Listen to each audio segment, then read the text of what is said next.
Good morning. I'm here with AT hiker, really seasoned hiker. His trail name is Piney, and I'm going to do a little bit of interview this morning with him. We're in Pearisburg, Virginia. He's started down in Springer, and he has hiked the PCT and hiked the ATs several times before, so he's really a seasoned and experienced hiker. When I first came up on him here just a few minutes ago, I said, hey, he don't have much gear. But the thing about it is he's really a seasoned hiker, and that's why he don't have a whole lot of gear. So let me let him introduce himself and tell you a little bit about himself. So go ahead, take it away, Piney. Piney from Michigan originally. Hiked the PCT in 2015. Yeah, this small thing right here, the lighter you are, the more fun you're gonna have. I promise that. That's just the way it is. If you got 60 pounds on your back, not gonna have that much fun until you get to a shelter or you get to camp and when you drink water. Yeah, weather's been great. Really have taken a lot of 0 days, but then done a lot of hiking. It's, you know, trail's been nice. A lot different. It's hard to compare, you know, the PCT to the AT, but you know, they both have their merits, absolutely. Okay, have you through hiked the AT before? I've not. No, this is my first AT attempt. Okay, but you did the PCT. Did the PCT in 2015, and then went back out to the PCT in 2016 just to do the Muir Trail again, and then I did the Wonderland Trail around Mount Rainier. Okay. Did a little bit of the Tahoe Rim, but not a lot. Just the PCT side, and then some stretches in Northern California and Southern Washington. Question a lot of people would ask was, how can you afford to do that? I don't think it's as much about the money that you have to save as much as it is the concessions that you make to where you're not spending money. So not having a car, not paying car insurance, not having a house, not having kids, not having a wife, not having a dog. There's a lot of things that I don't pay into that a lot of other people, when they come out to the AT, will have to still put money towards back at home to have their, you know, this has become more of a lifestyle for me than it is. Okay, do you have any income coming in on a monthly basis? No. No? Okay. No income coming in. You just work and save some money and go hike, huh? And be careful. And be careful, Be careful. Don't stay in hotels. I already bought a shelter. It's in there. Right, understand. And my rain gear is, the shelter's on the AT. Yeah. What do you need rain gear for? No, actually, I do have a rain jacket, but I don't have rain pants or nothing like that. It's not, you know. Okay. What sort of a sleeping bag do you have? 20-degree enlightened equipment. Okay, did you start with that? I did. Yeah. And have you had any problem with it? No, actually, this bag here has got more miles than I do. My buddy hiked the AT with it in 2014. He hiked the PCT with me in 2015 with it, and then when he heard I was coming out here, he gave it to me. He said, that bag needs to do the AT again. How much weight did you start with on your pack weight? I was light from the beginning. I don't weigh it. I haven't weighed it since mile 40 of the PCT. I try not to weigh it because it gets in my head, you know. Right. I say, you know, sometimes I'll come out of town and that thing will feel like 40 pounds, you know. And then there's other times, like right now, I probably grab it and lift it over my head, you know. I just don't want to. Understand. Well, from looking at it, I'd say maybe 15, 20 pounds or something like that. You know, with a full complement of food, I'm probably just over 30 or maybe under 30, depending on what food I buy or what mood I'm in. Well, a guy I interviewed yesterday, Chickadee from up in Maine, he had one of those old-style packs, aluminum frame. Yeah.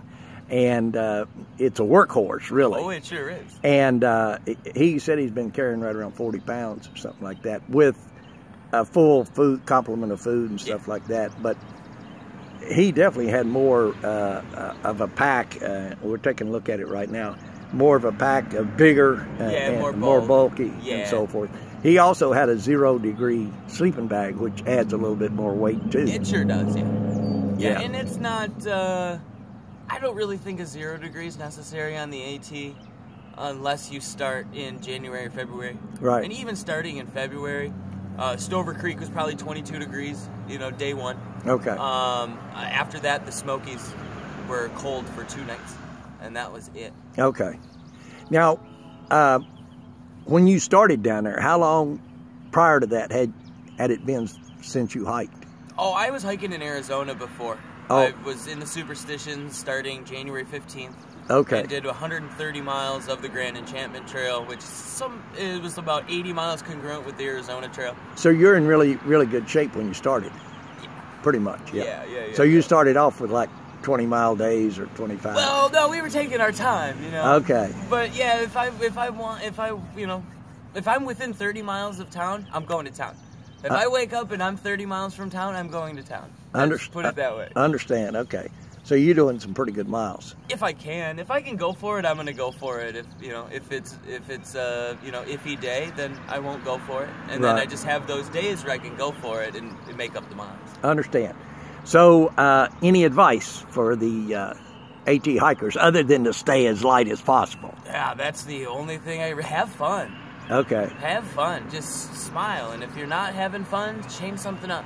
Change your food, just change something. But always have a smile on your face. That's Understand. Most important. Any problem with your feet? No problems with my feet. But I didn't have any problems with my feet in 2015 either. I've been really lucky with my feet. I've chosen some pretty good shoes. This is my second pair of the Keen Targi 2. Okay. I did 1,100 miles on the PCT with them through the High Sierra in Northern California. And then trail runners are good too. I had a couple of pairs of trail runners, the Brooks Cascadias I liked. I got 1,300 miles out of those. Those were good shoes. Okay. But I like the waterproof Targi 2s for the AT. Yeah, I find if I can get like a couple thousand miles out of a pair of boots, I'm doing really good. That's real good. Yeah. Exactly. But yeah, shoes wear out. That's a definite fact. Have you met any interesting people on the trail? Oh, I meet a bunch of interesting people. They're most of the time you meet them in town. Right. The hikers, they're just they're a lot of people. The AT is their first through hike. Right. So they're scheduled and they're into it, and it's like it's a monotonous everyday wake up, walk, eat, poop, walk, eat, So, but yeah, the interesting ones I meet when I'm hitching back and forth from the trail back to the trail to town. Okay. Any more advice for the true hikers or hikers? Shorts. Short, huh? Shorts. Shorts. Bring. See, I've got my clothes. I probably carry a little bit more clothing than most. Right. I've got 2 long sleeve shirts. I've got this cotton hoodie. Right. I wouldn't suggest the cotton hoodie.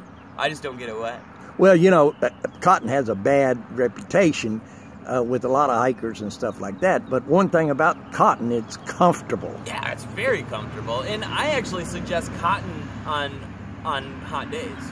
Because, especially in the summer on the AT, that cotton's going to get wet for sure. But what it's also going to do is it's going to keep that moisture, and it's going to keep you cooler. So I did it in the desert on the PCT. I wore cotton because once I sweat and I got wet, it kept me cool. Yeah. I think cotton is good, but, if you got extremely cold weather... You don't want to do that. No, it's wool, Exactly. Or synthetics. Something that's going to dry fairly rapidly, Absolutely. And wool, even if it gets wet, it'll keep you warm. Yes, it definitely will. So, but the thing about wool is that it's kind of irritating to the skin and stuff. It can be. I haven't had a problem. I usually the wool that I have is just the Darn Toughs.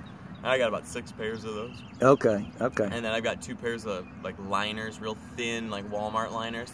I notice you don't use hiking poles, or you don't have any. I do not use hiking poles. First 800 miles that I hiked, my first through hike, I used trekking poles. Okay. And no more.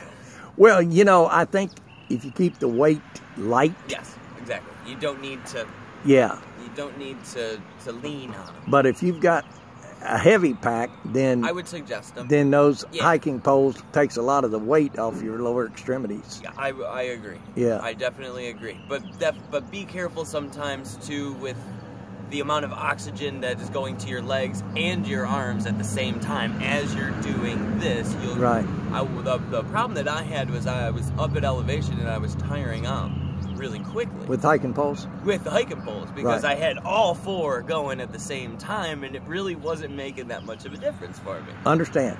I've had, I do a lot of hiking myself, and I find that hiking poles, you know, will save your butt sometimes from Yes, they will. falling and Oh so yes, forth. they sure will, So- especially going downhill. Yeah, yeah. So, but I don't, you know, buy those expensive poles. I just cut my own out in the woods. Yeah, the woods have everything you need. If you got to go over a river crossing or something, or you're going down and it's steep, you can just grab a log or you can grab a stick. Yeah, It's you okay. probably do that sometimes, don't you? No, You don't? no, I'm anti-trekking pole now.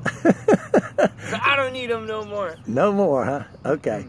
But anyway, well, they're nice if you're going across a stream or going down a hill that's got a lot of gravels on Yes. it, you know? Yeah, or snow. Yeah, They're or really snow. they're really good in the snow and ice. Yeah, yeah. Okay, anybody up in Michigan you want to say hi to? Hell no. No. I'm out hiking. I'm doing what I need to be doing. Understand. Okay. I'm on. Anyway, you can tell people that you run into that you did this interview. It'll be on YouTube, on my YouTube channel. It's Southwest Virginia Outdoors, SW Virginia Outdoors, okay? And I wish you the best of luck on the remainder of your hike. Thank you and very much. hope you have a good time and meet some interesting people, and hope it's really, really enjoyable for you. Well, it sure has been so far. Thank you very much. Catch you later, man. Have a good one.